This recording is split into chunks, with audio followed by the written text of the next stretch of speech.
Ya está. Ahora estamos ya. Solucionado. Es que estaba intentando otro dispositivo mejor y al final el tradicional móvil de toda la vida. Bueno, ¿todo bien por ahí?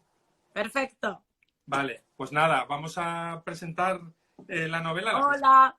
virtual. Ya se va conectando la gente, pero bueno, esto no quiere decir que dentro de nada estés otra vez aquí en la librería, en el foro abierto, físicamente. El martes. El martes. El martes precisamente. Bueno, contamos con Blanca Fresno, del Planeta Ordon, que además ha traído aquí mate, bueno, cerveza, mate y literatura, es la mejor combinación. Entonces te vamos a pasar ya con ella, movemos esto y podéis empezar cuando queráis, ¿vale? Perfecto. Bueno, Pilar. Gracias, Jorge. Venga. Un saludo. Hola. Hola, buenas tardes, Pilar, y buenas tardes a todos. Buenas tardes. Estábamos aquí dudando si estabas escribiendo otra novela y ya se te había olvidado que presentabas la una de ellas. Podría ser perfectamente, bien lo sabes. Y bueno, está claro que todo lo bueno se hace esperar, o sea que... El efecto del directo, siempre pasa lo mismo. Muy contentos de que ya estés ahí y que podamos charlar un ratín. Y bueno, yo obediente, el otro día nos vimos para preparar un poquitín esto, te enteraste de que tenía en mi casa un mate y aquí lo tengo. Cuando escribí Luciérnagas en la memoria, me aficioné al mate. En el itinerario precisamente de buscar escenarios por Argentina, andaba como tú, todo el día con el mate puesto, que fue un verdadero descubrimiento. Luego, claro, aquí ya pierdes un poco el hilo porque no es tan habitual, pero allí vamos, será una pieza indispensable. A mí lo que me pasó y que me hice también fan del mate a la vez que de un argentino, entonces claro, se lleva más fácil. Sí.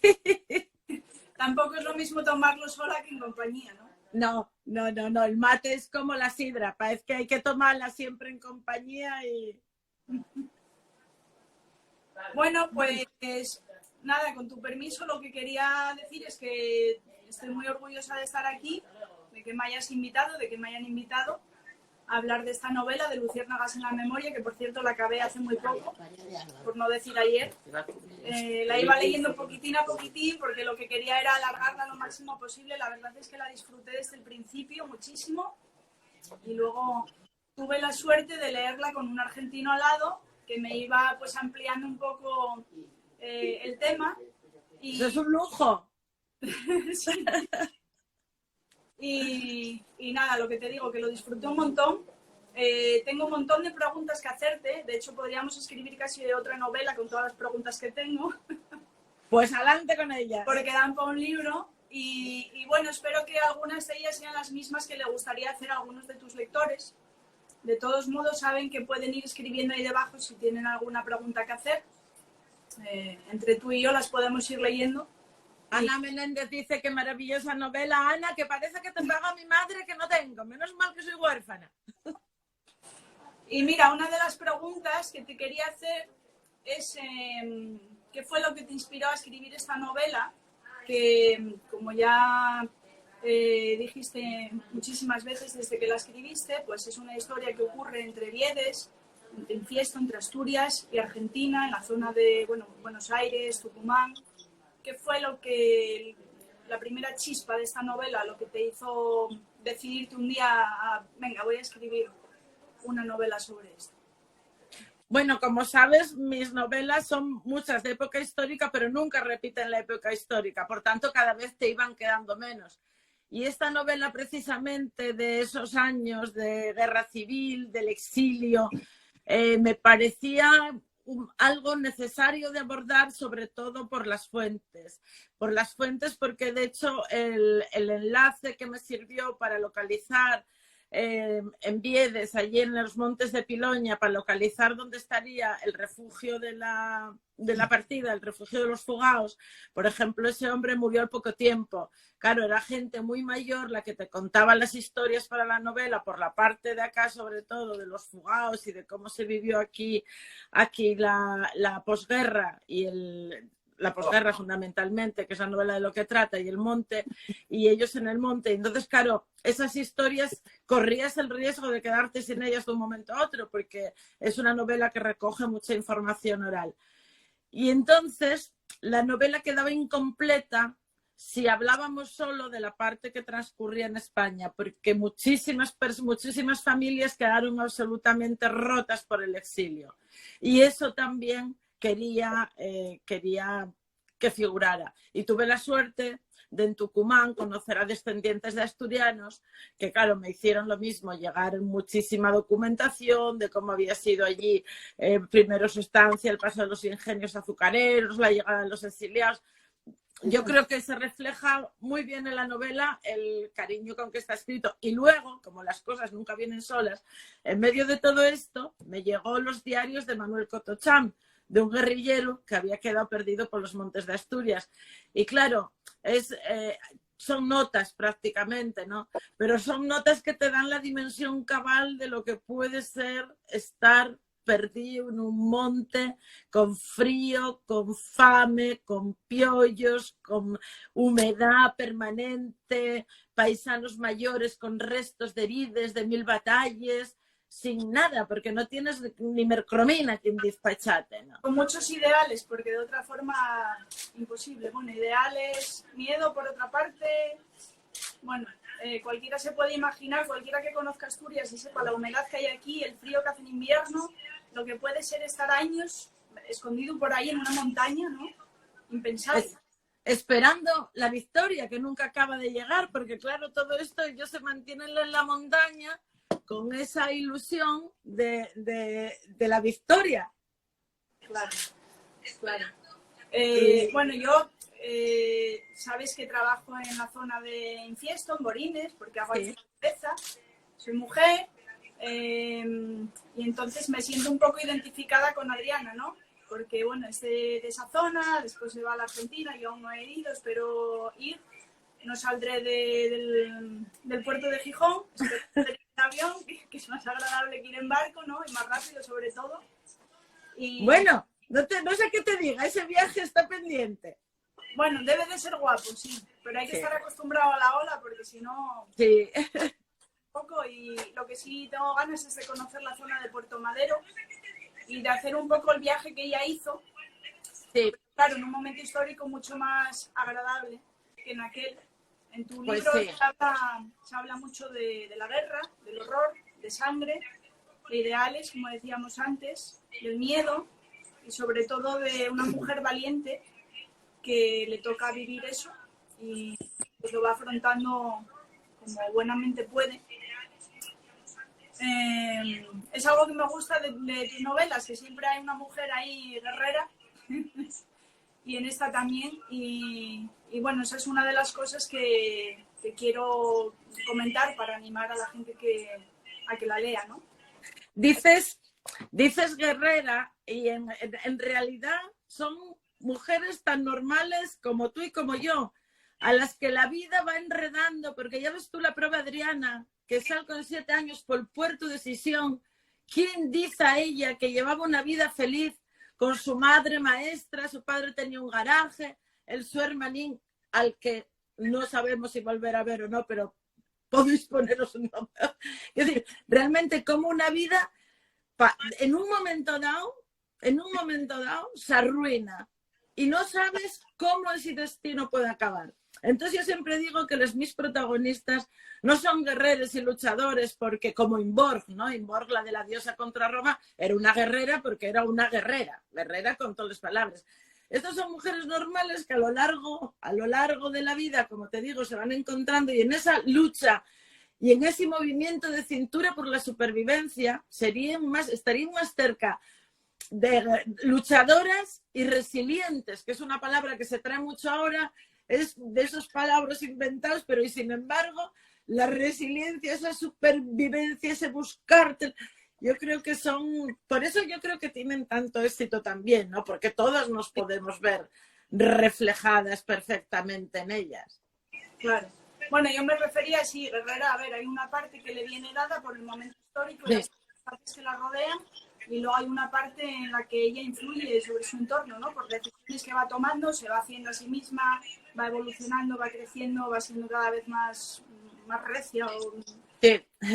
Tú dominas mejor el lenguaje que yo, que por eso tú escribes y yo hago cerveza, pero Pero sí, es lo que tú dices, ¿no? Es una mujer que... Tampoco es nada fácil que una mujer se convierta en maestra cervecera. ¿Ves? Bueno, cómo la realidad supera la ficción.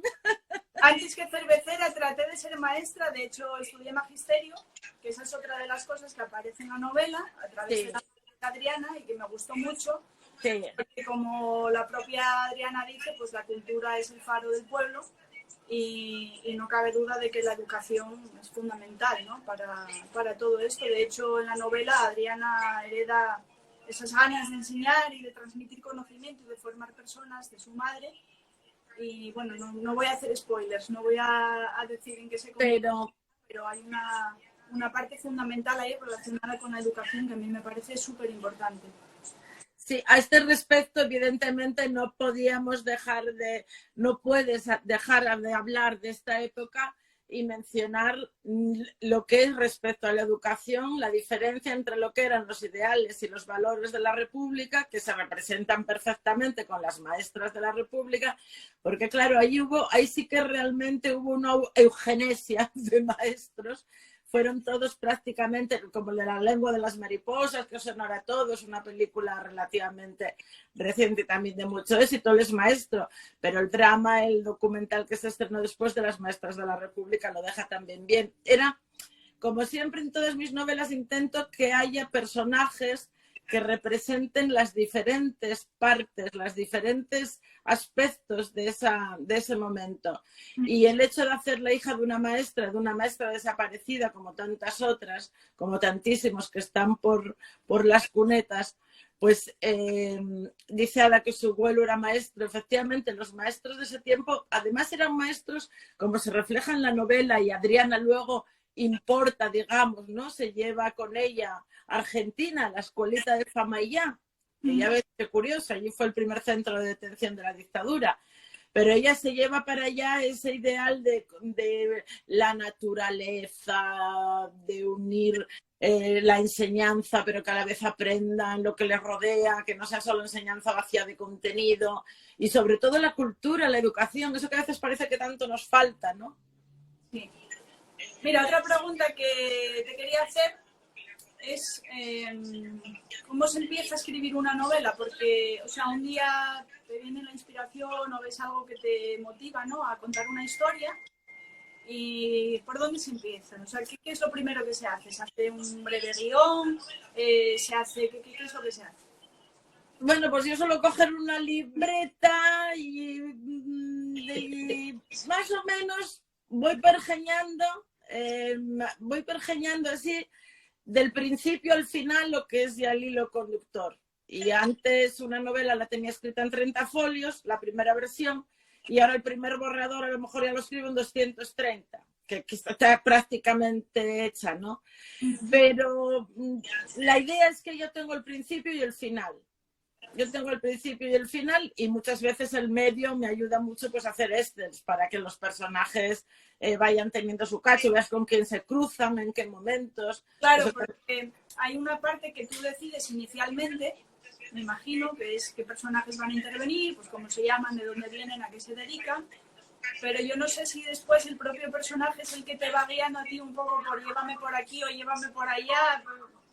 Los personajes es muy curioso porque a veces en las novelas aparecen y desaparecen, y otras te ves obligado a fundirlos porque encuentras que estás teniendo dos personajes que llevan un camino parecido y que podrían confundir. Esto al final lo que haces es unir, digamos, personalidades y construir personajes más fuertes. A veces en este caso no. En este caso estaba claro que eran Jacinto y Adriana. Jacinto se iba a llevar todo el peso de lo que era la tierra quemada después de la guerra civil, la persecución, todo el drama absoluto de los fugados, y Adriana iba a ser el exilio. En el exilio, pues claro, no es que yo contara llevar a la pobre otra dictadura, pero es que cuando me cruzó el charco, claro, me cayó en las manos de Videla, por edad no le quedaba más remedio. Entonces, de Adriana, cuando lo escribí, pues seguí un poco lo que yo entendía y lo que por historia sabía que había sido la evolución de la mujer. Y cuando me la presentó Ernesto, el director de la Semana Negra de la Semana Negra de Buenos Aires, él decía que de las cosas que más le había gustado de la novela era precisamente cómo representaba esa evolución de la mujer desde que empiezan a aparecer las primeras para la universidad, se pone pantalones, ponerse pantalones, salir sola, era un mundo ya, ¿no? En aquellos momentos, como ella, claro, Adriana es una mujer como tantísimas otras víctimas de la guerra y de la dictadura que al principio no quiero ir a hablar de la política. Vamos, lo último que quiere es oír hablar de nada que tenga que ver con la política. Sin embargo, a medida que Constante reaparece en su vida, es otro personaje muy cálido y muy tierno, a medida que reaparece, ella empieza a hacerse interrogaciones realmente y aquellos recuerdos que creía perdidos a rescatarlos y a ver que realmente nadie la tiró ni la arrojó al abismo, ¿no? Sino que la vida da muchas hostias y más en una guerra. Claro. Y a mí hay una cosa que me pasa cuando leo una novela y es que me encariño con los personajes. Entonces, depende de lo extensa que sea la novela o no, pues estás más tiempo con ellos compartiendo tus horas o menos. Pero bueno, suelen ser bastantes horas, por muy rápido que leas. Y lo que me ocurre es eso, ¿no? Que me encariño y cuando la acabo me da pena porque es como que te tienes que despedir de ellos, se quedan para siempre en tu vida porque siempre te va a recordar algo a esas vivencias de esos personajes. Y la pregunta que te quería hacer es si a ti te pasa lo mismo como escritora, o sea, si te da pena en cierto modo cuando acabas una novela y abandonas ese mundo. Bueno, después empiezas otro porque escribes otra diferente y eso te ilusionará de nuevo. Pero, ¿qué siente un escritor cuando dedica tantas horas a estar con unos personajes, a escribir su presente, su futuro, y de repente eso se acaba? ¿Y cómo te sientes tú?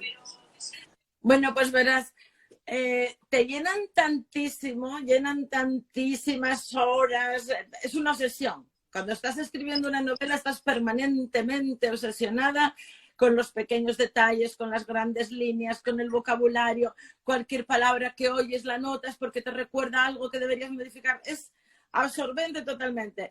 Entonces yo creo que para evitar ese horror vacui que te puede producir acabar una novela, siempre que acabo una tengo otra, inmediatamente. Y entonces esa la abandono. Normalmente no releo. Ya te digo que mi sorpresa cuando releo es decir, joder, no escribo tan mal. Pero normalmente acabo una, ahí la dejo y me centro en la siguiente. O sea, que sueles tener en mente ya la siguiente antes de acabar una. Sí. Siempre tengo una o dos o ¿pero algo. es porque te surge así espontáneo? ¿Es de autoencargo? ¿O es No. Es huérfana de personajes? O... No. Es porque hay momentos en que te apetece. Por ejemplo, la de históricas y de varias y de repente esta que viene ahora de La muerte es mía no tiene nada que ver. Esta es una novela terapéutica, no tiene nada que ver. Es una novela negra, es una novela que todo el mundo va a encontrar un montón de referencias de muy diferentes cosas en ella, va a ser muy cercana, va a dar mucho que hablar, que reflexionar, sin dejar de ser una novela entretenidísima que te vas a leer de un tirón porque tiene de todo, pero es negra, no es histórica. Y sin embargo la siguiente, esa es histórica, pero histórica de estas, vamos, y ahora, pues ya como acabé esas dos, me estoy de momento dando un periodo de descanso, que tampoco está mal, y de lectura, que me está viniendo muy bien, porque cuando escribo no leo. ¿Y lo consigues descansar o se te va la mente ahí por su cuenta? Bueno, sigo inevitablemente tomando notas porque no doy por cerrada todavía la última, pero de momento estoy en barbecho, porque ahora sí que no tengo nada, así como tenía hasta ahora, siempre tenía un cúmulo de temas por sacar, ya los fui sacando y ahora estoy pues virgen y expectante a que me ilumine el Espíritu Santo, Mari, o me cae una mosca. Genial, que lleves unos cuantos noveles con unos cuantos premios, bueno, no tanto ya, pero Y a ti te ocurre esto que les ocurre a las personas creativas, porque bueno, mi padre es pintor y escultor y claro, es una persona creativa, entonces pues siempre la inspiración te llega trabajando, pero te llega y a veces durmiendo, porque la mente también trabaja por la noche. Sí. ¿Te pasa eso de tener que dormir con una libreta en la mesita para por si acaso por la noche te viene una idea? ¿O no? Mira, eso ya es muy peliculero y muy artístico, pero cuando te suena el despertador a las 6:30 de la mañana, no pones, vamos, lo último que pones al lado de la... Dices tú, vamos, ya me acordaré y si no me vendrá otra idea. No, eso ya a ver, eso ya es muy mítico de películas, pero ya muy bueno, mítico... Yo lo viví, yo lo viví. Pero sin poner el despertador, o sea, encender la luz, escribir ahí medio sonámbulo, apagar la luz esta mañana. Sí. A ver, y es verdad que sí, salvo eso, que ya te digo, la cosa de madrugar te quita cualquier creatividad nocturna porque lo único que quieres es aprovechar las 8 horas y punto. Pero eso, por ejemplo, sí lo hago como en estos periodos de confinamiento donde realmente solo te dediques a escribir y te puedes permitir tener un sueño natural, no un sueño forzado. Yo es que ya soy mayor, tengo que cuidar mis orines de sueño. Si no duermo unas orines más, al día siguiente estoy muerta, no puedo. Mira, sin dar pistas de nada, sí que voy a comentar que, bueno, yo soy una persona bastante sensible, entonces cuando leo pues me emociono y tengo que decir que ayer cuando acabé la novela lloré, estuve llorando ahí sola. No voy a decir si de tristeza o de alegría para que nadie sepa el final, pero a lo largo de la novela sí que hay partes que son muy duras con lo que se describe. Pues bueno, estamos hablando de guerra, ya sabemos todos lo que ocurre cuando un país está en guerra. Hay momentos, como digo, muy duros, de sangre, de dolor, y la pregunta que te quería hacer es si cuando tú estás escribiendo eso lo estás sufriendo o pones ahí el automático y escribes escribiendo, pero... Yo tengo que conseguir, por ejemplo, los párrafos que a ti te hacen sufrir o que te hacen orgasmar o que te hacen que te remueven realmente la entraña. Esos normalmente a lo mejor empezaron siendo 2 folios y acabaron siendo un párrafo. Eso es muy típico porque, o sea, muy propio de mí, porque lo que intentas es condensar precisamente las emociones. Si yo te describo mucho las emociones, te estoy diciendo cómo yo las vivo, no te estoy dando pie a que tú las vivas. Lo más importante, yo creo, de una novela es precisamente que quien la lea abra y construya su propia novela, viva su propia novela, sienta sus propias emociones, porque seguramente muchísimas de esas emociones que yo sentí escribiéndolas, tú sentiste otras totalmente distintas y a ti te trajo otros recuerdos y te trajo otras imágenes. Claro, porque cuando lees una novela, pues hay una parte que pone el escritor, pero luego hay otra que pone el lector, ¿no? Que según las experiencias propias de cada uno, pues... Claro, entonces lo consigues mejor siempre haciendo elipsis. Mi editora dice, no sé si te comentaba el otro día, que haciendo elipsis, que soy muy buena. Y en realidad el hacer elipsis es precisamente, yo creo, no ser tan explícita y dejar esos puntos y esas frases cortas que dan respiro para que tú vayas teniendo... vayas construyendo en esos puntos suspensivos, vayas metiendo tu propia imagen y tu propia vivencia, que es lo que al final es lo que te gusta de una novela, cuando te despierta emociones y cuando la vives. Claro, como el cine o como la música. Claro, como la música o un cuadro. Tu padre, bien lo sabes, es un artista y hay cuadros que puedes no entender de arte, pero hay cuadros que los miras y te emocionan, te sugieren, te lo quisieras llevar para tu casa para vértelo enfrente, y hay cuadros que no, y hay cuadros pues, que te resultan turbios o que sencillamente no te dicen nada. Entonces yo creo que... Eso es una cosa muy buena, estábamos comentando aquí antes en el previo, si algo bueno tuvo este encierro, es que eso que decías tú de que hay gente que quiere llevarse un cuadro para su casa, es que ahora hay mucha más gente que se quiere llevar un libro para su casa, ¿no? Y estamos con literatura, pues los libros. Y yo quería alegrarme aquí en público de que haya habido mucha gente que era ajena a la lectura, por lo que sea, porque no tiene el hábito, porque nunca lo vio, porque nunca le dio por empezar. Y bueno, de que se hayan unido a esto, ¿no? A este sentimiento de leer y de comprar libros y de querer ampliar sus experiencias a través de la lectura, y me parece muy importante. O sea, hay que pensar no solamente en todo lo malo que ha venido, porque ha muerto mucha gente, porque hay mucha gente que está enferma, se pasó muy mal y se está pasando mal. Esperemos que no lo sigamos pasando así. Pero esa es una de las cosas buenas de esta temporada que llevamos, que es que hay mucha más gente interesada por la literatura, por el arte, se ha puesto en valor, porque la gente ha tenido por fin tiempo, que es algo muy escaso, que no se puede comprar, y se ha aprendido a disfrutar del arte. Me imagino que como escritora lo habrás notado, que hay más gente que está comprando libros y que se interesa por Bueno, eso yo la verdad es que como el pelotazo definitivo de Mujeres Errantes fue precisamente en el confinamiento, no tengo más que hacer así a lo que dices, claro. Aunque bien es cierto que hubo de todo, porque también hubo gente que quedó bloqueada, por ejemplo, en la escritura, escritores me comentaban luego, ¿no? Que todo lo contrario.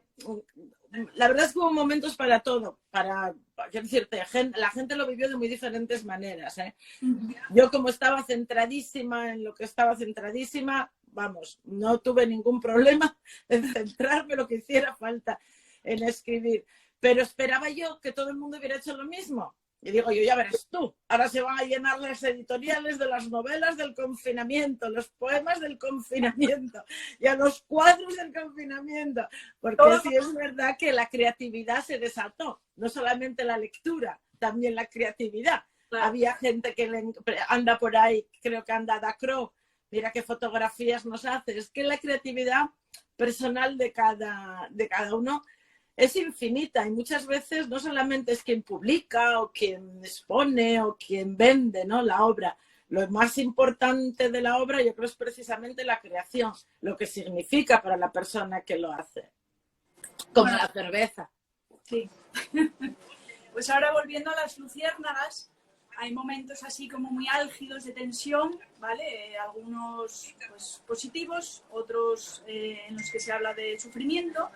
Y la pregunta que te quería hacer es, cuando tú estás escribiendo, ¿en qué momento decides, bueno, por hoy ya se acabó, sigo mañana? Porque claro, habrá momentos de la historia que no podrás parar. Esto es como, bueno, como un momento íntimo con la pareja que dices, vamos a esperar un rato más que todavía no acabamos. Pues sí, eso suele suceder.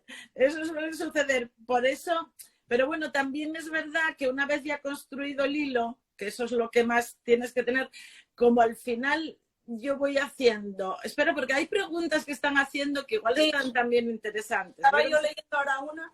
Es de la primera persona, voy a contestar yo ahora. Que esa absorción, estábamos en... Ahora perdíme. Voy a contestar a este. Es que me fijé en que alguien estaba preguntando sobre si la primera o la persona o la tercera persona. Y yo creo que encaja mucho con la pregunta de Blanca y con el enganche a la hora de dejarlo, no dejarlo. Retomo la pregunta, que ya me acordé de lo que me habías dicho. A la hora de dejarlo, no dejarlo. Es mucho más fácil engancharte en primera persona. La tercera persona implica que tú eres Dios. Y eso está muy bien, porque eres Dios y entonces eres omnipotente y entonces sabes lo que piensan y sabes lo que dicen y sabes lo que quieren y sabes lo que hacen todos los personajes. Pero eso es un poco autosuficiente, no sé cómo decirte, no permite ese matiz donde realmente la primera persona, cuando te metes en primera persona en un personaje y las llevas con ese personaje, la respuesta es más del personaje que tuya, digamos, porque de la otra manera tienes ese absoluto control, pero no le dejas vivir, no le dejas la vida, que vaya, que haga su vida, que se espete. Y ya veremos cómo salimos de esta. Porque es verdad que muchas veces el personaje se te espeta por ahí en cualquier lado y dices, ahora ¿qué vuelta le doy yo a esto? Pero claro, sigue su camino, ¿no? ¿A ti te pasó alguna vez que vayas continuando la historia y de repente te encuentres en un punto con un personaje que digas, uy, no quería llegar aquí, vuelvo para atrás y vuelvo a escribir? Si llegas a un punto es porque la novela te está pidiendo llegar a ese punto. Luego puedes matizarlo, quitar, pero cuando un personaje avanza, cuando un personaje se hace ya sólido, porque a ver, tú un personaje lo construyes ya a su tiempo, tú tienes que saber qué le gusta desayunar. Si es rubia, morena, si tiene doble saludo, papada, los años, sus padres, claro, lo tienes que saber todo, sus gustos, sus ambiciones, sus miedos. Todo un personaje tienes que saber lo que no está escrito, Claro. porque eso es lo que va a condicionar y a modificar sus acciones. Entonces, en primera persona es más fácil meterte, es más fácil decir... sentirte, pues qué sé yo, desde una adolescente descerebrada. Yo me pongo la gorra de adolescente descerebrada y, hombre, me queda lejos, pero no te digo yo que no pudiera asumirlo, ser una adolescente descerebrada. ¿Por qué no?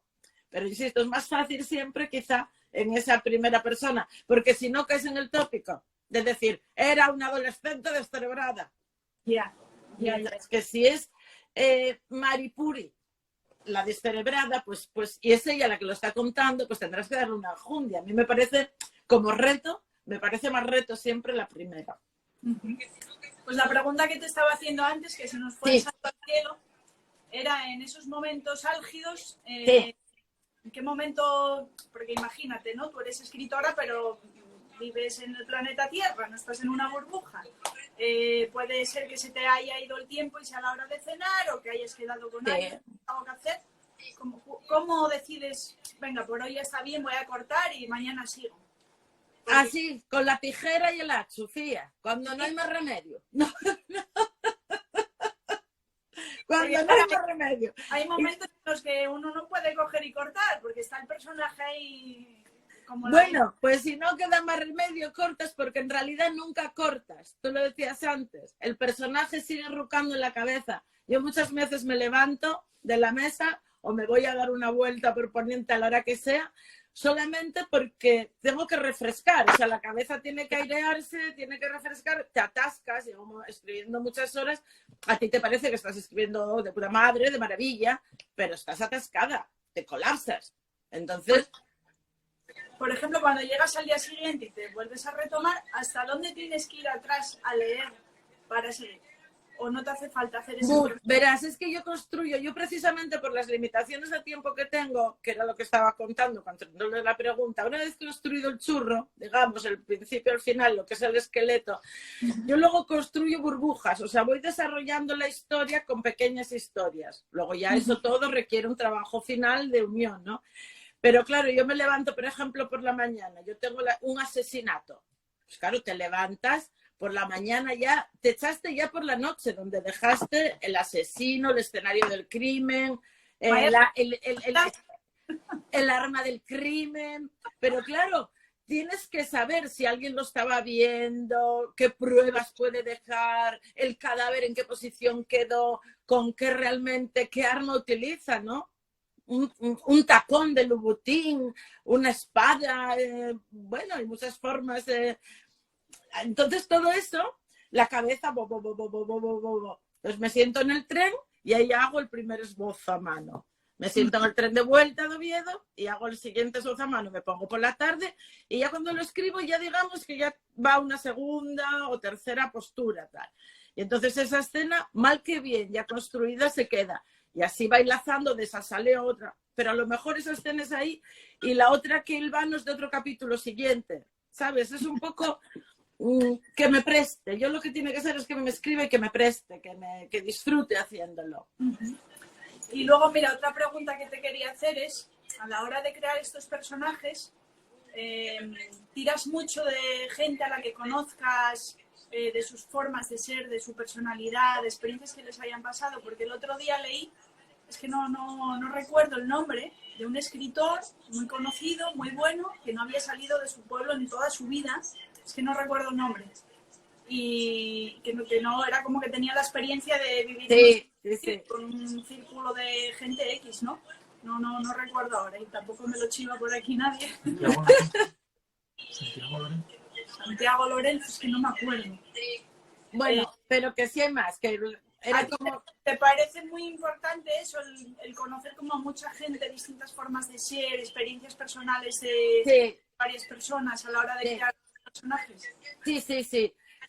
Sí, todo. Es un cóctel. La vida es un cóctel de caras, de gestos. Entonces, según el personaje o la novela que estás construyendo, necesitas dotarles de vida, dotarles de gestos. Claro, evidentemente no pongo un personaje que se llame Blanca y que tenga tu belleza, pero a lo mejor tienes un gesto o la forma de coger el mate que en cualquier otro personaje, a lo mejor en un tío, digo, cogí el mate con delicadeza y la bombilla. Bueno, coger y mate. Ya. Eso me pasó muchísimo en esta novela, tenía unas meteduras. Por si hay algún argentino, que sé que los hay por ahí mirando, coger y mate, no. No. Coger y mate. Bueno, esa es otra. Luciérnagas en la memoria, claro. Yo encima que salen de los asturianos por todos, el asturiano por todos los lados. Y entonces yo cogía entre picar al timbre y coger el coche. Picar al timbre, para el que nos esté escuchando, picar es llamar, pero aquí ya picar, igual que picar a la puerta. Sí, sí. Y una de las cosas que me sorprendió es que las partes que están como narradas de un argentino que habla, está súper realista, o sea, parece un argentino de verdad, no parece que sea una escritora española escribiendo en nombre de un argentino. Pues mira, la forma de expresarse, ¿eso cómo lo hiciste? No, pues fíjate, lo notas, pero ahí sí que tomé la opción de prescindir totalmente, o sea, puedes de prescindir totalmente, por ejemplo, de entonación.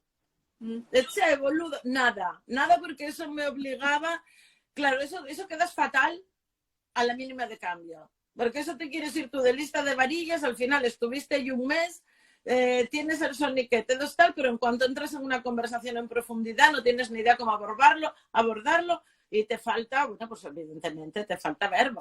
Entonces opté por, digo, bueno, castellano y castellano que te crió, aunque es verdad que, claro, hay dejes y hay construcciones que lo mismo que son más típicas de allí, de aquí son otras típicas de allí. Y esas se mantienen. Pues eso me sorprendió muy gratamente porque, ya te digo, o sea, a mí me parecía que estaba realmente hablando un argentino. O sea, no se nota para nada. Parece pues que me esforcé yo mucho al principio. Me esforcé mucho al principio, pero luego lo suprimí. Dije yo nada. Una de las cosas que imaginé era que tenías un amigo o una amiga de allí y que te lo habría revisado para ver si las expresiones estaban correctas y demás. De lo bien que está, o sea, fue lo que yo me imaginé, ¿no? Lo que supuse. Pues no, me lo ocurrí yo sola porque me pareció que era, bueno, que era una labor que, a ver, una corrección de ese tipo, o pagas por ella o no se lo vas a endosar a ningún amigo, o pierdes el amigo. Siempre hay una posibilidad, ¿no? Bueno, a los argentinos les gusta mucho hablar y contar, entonces... Bueno, una cosa es hablar y contar y otra cosa es ponerse a corregir una novela así de gorda. Bueno, pero al principio todavía no hay argentinos en la novela y quitamos otro y al final tampoco... Ahora ya con los contactos que tú tienes va a ser más fácil. Para la próxima que haga que vaya ya, más fácil. Y mira, otra pregunta que te la hice el otro día, yo ya lo sé, pero para la gente que nos esté viendo, ¿cuánto tiempo pasaste en Argentina para ver los escenarios, para empaparte un poco de la cultura de allí, para las localizaciones y demás? ¿En qué sitio pues estuviste? Un mes, estuve un mes y claro, en un mes realmente podía haber hecho mucho más porque ya sabes, la gente va a Argentina, entonces hace desde Ushuaia y las Torres del Paine, sube y baja y para arriba, para abajo, todo. Yo, claro, encima era un viaje rarísimo porque me iba a Tucumán, al norte, que ya ves tú, el Tucumán. Sí. Pero claro, es que esa era la localización porque en Tucumán precisamente había muchos asturianos. Tucumán y Asturias son muy parecidas, no solamente en lo que puede ser el paisaje y es la yunga selvática, ¿no? Y Tucutucu, que es la luciérnaga, las luciérnagas allí dan nombre, bueno, tienen mucha vida, mucho protagonismo dentro de la novela. Sí, que hay gente que claro, que no sabría de dónde viene el título, luciérnagas. Bueno, la memoria, pero luciérnagas, ¿por qué? Claro. Pues luciérnagas, claro, allí en la selva son muy habituales, es el tucutucu que llaman, son unos, iluminan la noche y la protagonista realmente en una noche ve esas luciérnagas y es cuando decide dejar de rodar e instalarse. Y su casa precisamente, que es así, bien el escenario allí en la localización, pues su casa precisamente es Tucutucu, la llama. Y esa parte fue muy guapa porque estuvimos una semana entera en Tafí del Valle, otra semana en Tucumán, y recorriendo todos los escenarios, hablando con la gente de allí, visitando. Por ejemplo, yo realmente, como en la novela Adriana, yo me quedé fascinado con la estatua de Lola Mora, ¿no? La estatua de la libertad de Lola Mora, en aquella plaza de Tucumán. Sí, es buscarla en internet. Quienes nos estéis oyendo, buscarla en internet. Es una mujer, o sea, la estatua de la libertad es una estatua magnífica, pero es que la mujer que lo hizo es una artista que sufrió como todas las artistas el ninguneo más absoluto de su generación, murió pobre, desheredada, bueno, su vida fue un verdadero horror, como corresponde en aquel momento y en estos momentos a una mujer que intenta ser ella misma, una que sería otra gran protagonista de mis novelas, ¿no? Porque antes hablabas del final y que lloraste, pero no me digas que no es un final feliz. El final está muy próximo a la parte que yo vi como más dura de la novela, entonces es como le reconforta, pero todavía está lo otro ahí muy presente. Bueno, es que eso, los finales felices no bueno, el resto de la gente, si alguien la leyó, de los que están conectados, y si no, pues ya te contarán o ya nos contarán si lloren igual que yo, como una magdalena o no. Pero... Sí, yo digo pues de verdad los que nos estáis oyendo y no leísteis la novela. La novela es de mucho llorar. Ahora, de buen llorar. ¿Tú lloraste escribiéndola o no? Hombre, yo hubo cachos en que realmente, sí, yo lo mismo que si escribo sexo, tengo que excitarme cuando lo veo escrito. Y si tengo que hacer que tú llores, a mí tiene que ponerse un nudo en la garganta por lo menos. Tengo que rehacer ese párrafo tantas veces como sea necesario para que cuando lo lea me acongoje. Porque si no, a ti, a los lectores, no os va a decir nada. Claro. Entonces, estoy un poco Claro. Como cuando un músico está interpretando, si no tiene una emoción que te esté transmitiendo, pues vas a escuchar la música, pero no te va a... Exacto. Y a lo mejor estás viendo un concierto de un virtuoso que no te dice nada, y ves un sailing en Irlanda, en cualquier bareto, y están allí, tiqui, tiqui, tiqui, tiqui, y te pones a bailar como una loca, porque... Y bueno, te acabo de preguntar pues dónde estuviste en Argentina, cuánto tiempo, pero hay una parte que sucede en Asturias, en la zona de Viedes, cerca de Infiestu, que yo nunca estuve ahí y lo tenía pendiente ya antes de la cuarentena, ahora iré porque me queda al lado del trabajo. Y además estuve buscando por internet fotos y tal, pero hay muy poco sobre el pueblo este. Y te quería preguntar si diste muchos paseos por la zona, si hablaste con mucha gente de la zona... Porque claro, sí, eso te queda más cerca. Sí, ahí tuve la suerte de contar con la familia Lavandera, que un hijo de los Lavandera estaba también en Tucumán. Eso me sirvió para enlazar. Y tenían en el archivo familiar pues también un montón de cartas y un montón de historias de cuando la guerra. Y ellos me sirvieron de enlace con el enlace, con uno que era crío. Cuando uno que era crío, cuando los fugaos, la cuadrilla que se habla aquí, la partida que se habla, esa existió, y entonces este chaval actuaba de enlace, era el que iba como con les vaques y entonces dejaba ellos debajo de un árbol les notes o dejaba la puerta abierta para que supieran que estaba la Guardia Civil cerca o no. Y el hombre ya era un señor mayor, pero así todo con dificultad nos llevó, claro, está todo convertido a bardial. Cuando llegamos allí, pero yo de verdad, yo cuando llegué allí, dice, ¿le hay debajo de esa piedra? ¿Y dónde estaban? Digo, no me lo puedo creer. Increíble. No me lo puedo creer. Porque te imaginabas aquel montón de paisanos, hacinados, sin nada. Nada de voy con la maletina para cambiar. En las casas que había, que no estaban aisladas, que entraba la humedad por todas las partes, todo, todo lleno de rendijas, calefacción, pues la chimenea. Nada. Y ya era duro así, y claro, yo estaba hoy imaginándome, ¿no? Digo yo, bueno, y está el día muy guapo aquí, hace sol, hace calor, pero madre mía, un día de invierno ahí metido, y solo, porque la soledad, o sea, de hecho es lo que cuenta la novela, ¿no? Que escribía un poco para evadirse de ese momento que estaba viviendo tan duro, tan húmedo, tan frío y tan gris. Y sobre todo solitario, porque claro, estás ahí tú solo, manteniendo tus ideales, escondido, pasando miedo, pasando hambre, pasando dolores, enfermedad. Comiendo, ¿qué comes? Una cebolla cruda, porque no puedes hacer ni fuego, porque si haces fuego te delates. Entonces, el diario de este paisano, cuando más se escribió, evidentemente, fue cuando estaba solo. Luego ya cuando se unió a los otros, no. Cuando se unió a los otros ya escribe menos.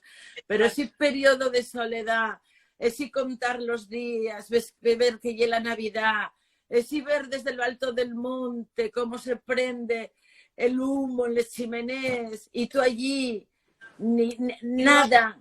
Y luego aparte que no hay estar ahí porque sí, porque hay una guerra, porque está muriendo gente, gente conocida, gente de la familia, o sea, ese olor a sangre que hay a lo lejos, que eres consciente de la situación que hay alrededor.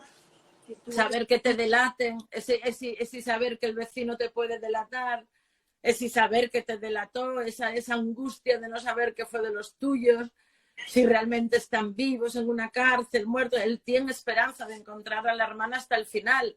Él habla continuamente, claro, de que van a ganar la guerra en Europa, van a ganar en Europa y entonces cuando la guerra acabe entrarán por los Pirineos y volverá a brillar el sol. Y claro, esto son diálogos vivos que ellos mantenían esos siglos veces. Claro, sin esa fe ciega es imposible que hubieran aguantado tantísimos años. Y luego también se refleja en la novela, con la novia de Jacinto, también se refleja lo que sufrió. Lo que sufrió porque vamos, pobre. Hubo mucho amor. Es que hay novelas que tienen mucho amor, pero también tienen mucha tristeza y esta es una de ellas. Esta es una de ellas, la verdad. Para mí es una novela intensa y extensa. Yo viví mucho y sentí mucho escribiéndola, es muy cercana. Esta novela hizo que muchísima gente viniera a darme las gracias porque a raíz de la lectura se dirigió a su familia y a sus padres y les preguntaba, oye, pero ¿y esto? Y a lo mejor descubrió que había tenido un abuelo en la cárcel, que había tenido una abuela represaliado, que tenía un tío en el exilio, cosas que hasta hace bien poco las familias callaban, que lleva terrible. Yo a través de esta novela, que sí te lo conté el otro día, me enteré de que hay familia mía que no sabía que habían nacido en Buenos Aires. Y hablando de este tema, y me enteré de que mi padre tiene primas que nacieron allí porque un hermano de mi abuela se fue allí a vivir. Entonces es muy guapo, ¿no? El que gracias a descubras cosas de tu familia o de, bueno, es muy interesante. Sí, que sirva como una puerta abierta. Hay aquí alguien que pregunta qué importancia tiene el contexto en sus novelas.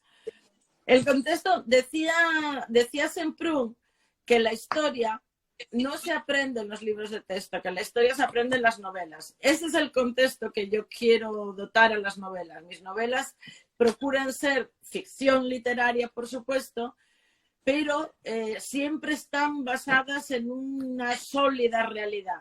En una sólida realidad que es el contexto y que es lo que más me importa reflejar. Por eso también mis novelas nunca se centran solo en un sitio, nunca van a ser solo o en Viedes o en Buenos Aires, en este caso, ¿no? Por citar un caso. Van a recorrer, o Mujeres Errantes, que va a Suiza, Nicaragua, porque el mundo es muy grande y ese es el contexto. Ese es el contexto que nunca debemos perder de vista. Como en este caso no es... El contexto es la pandemia mundial, no puedes hacer un análisis de la realidad actual sin considerar que es pandemia. Pues... Mira, Maite, desde Irlanda, creo que estará allí, un saludo. ¿Saludos? Si te prestaría a ver tus novelas en el cine y que sí, que cuál es la que tú ves más para llevar. Mira, yo voy a decirte la verdad, desde la primera novela siempre llega alguien que dice, ¡ay, esta la veo película! Así que yo solo espero que de verdad llegue alguien del cine y diga, oye, hombre, al recorrer siempre tantos países son complejas, porque complejas de llevar por diferentes escenarios, pero esto un buen director lo soluciona todo con unos flashbacks y unos cromas que pongas de espalda ahí, bien lo sabes, así que yo animo mucho a los directores de cine que nos estén viendo, que ya les digo yo. No, yo creo que la de La muerte es mía, esta que viene, que no vamos a salir del tanatorio, esa no necesita muchos escenarios por ahí. No sé si bueno no salir o no salir, porque... Pero si no salimos ya de ellos, estamos todo el día ahí, así que por lo menos habrá que cucar como son. No, yo decía más bien para el muerto, que no sé si está mejor en el tanatorio o viajando luego a donde se suponga que vaya. Por ahí vamos a pasar todos. Ese viaje lo vamos a hacer todos sin falta, o sea que... Y en la novela esta nueva, de La muerte es mía, el otro día comentábamos, pues bueno, que eso, que no se sale del tanatorio y de la forma de morir y demás, pero también hablábamos de lo importante que es cómo vivas, ¿no? Para ver cómo mueres. Sí, ese va a ser un debate con la otra, que además es un debate que a mí me gusta llevar, porque en realidad la novela trata de la buena muerte. La protagonista es una verdadera talibana de la eutanasia. La protagonista formó parte de la cadena que ayudó a morir a Ramón Sampedro, el que todos recordaréis de Bardem, como interpretado por Bardem en la película Mar Adentro. La protagonista en este caso es una mujer que además es tanatopractora, es talibana de la eutanasia, pero sobre todo de la buena muerte, ¿no? Ese concepto que en otros países está muy extendido. Y de hecho en la novela se van a aprobar 2 leyes. Se van a aprobar la ley de la muerte digna y la ley de la muerte voluntaria, que habrá que ver también por qué se aprueban, cómo se aprueban. Bueno, todo ello tiene un verdadero... mucha aventura, mucha aventura. Les prometo ya a mis lectores. Bueno, se nos queda poco tiempo y esto creo que se corta a ellos solo cuando se acaba. Entonces yo lo que quería antes de que se nos corte... Sí. Volver a darte las gracias y a los participantes por hacer esta difusión de la cultura escrita y recomendar a todo el mundo esta novela de Memorias de Luciérnagas en la memoria. Es que tengo muy mala memoria. Y Mujeres errantes, que fue la anterior tuya que leí. Ahora voy a leer otro libro tuyo que no es novela, pero es el de la historia de Asturias. Ya lo compré hoy. Y después me recomendaste Gontrodo. Sí, ese es un clásico. El de La muerte es mía. Entonces, nada, pues animar a todo el mundo a que te lea. A mí me gusta muchísimo cómo escribes. Son novelas que se empiezan y te enganchan y no sabes cuándo soltarles. Tú acabas de escribir y dices, venga, corto aquí y al día siguiente sigo. Pero cuando eres lector, a veces es más difícil soltarte de la trama. Y entonces estás leyendo y no puedes parar. Y bueno, pues te recomiendo muy mucho. Bueno, yo recomiendo que acompañes la lectura de mis novelas de una Ordon. ¿No la trajiste? No, pues tómate. No, bueno, así no hacemos tanta publicidad encubierta que si no nos riñen. Ahora, yo os voy a decir una cosa. Cuando planteamos la presentación, me apeteció que fuera una lectora. Yo me gustaría que fuera una lectora. Y Blanca coincide que además de ser una profesional y una excelente maestra cervecera, es una mujer volcada en la cultura, en el arte, en el despolletar de Asturias. Y además me descubrió como autora y le gustan mis novelas. Así que me pareció una perfecta combinación pasar esta tarde con ella y con vosotras y vosotros los que estéis ahí a ese lado. Muchísimas gracias a todos por estar ahí. No sé si no debimos responder a la mitad de las preguntas, pero bueno, espero que por lo menos hayamos contestado alguna inquietud. A saludarte, que estamos aquí siguiéndolo perfectamente. ¿Qué tal? El martes nos vemos. Eso mismo. El martes volvemos. Gracias por compartirlo con nosotras. Gracias, Concha. Qué bien. Da una alegría siempre ver a Concha. Pues nada, muchas Concha gracias. Es de esas mujeres protagonistas de las novelas, mujeres luchadoras, que decimos, guerreras.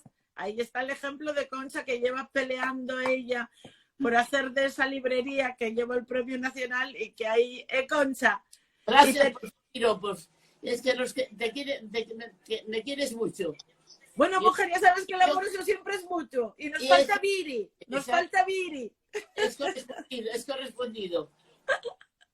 Bueno, pues de la gente que está conectada, porque estuve viendo los nombres, un vecina Ada, un vecina Maite, un vecina Silvia, mi familia y un vecino a ti.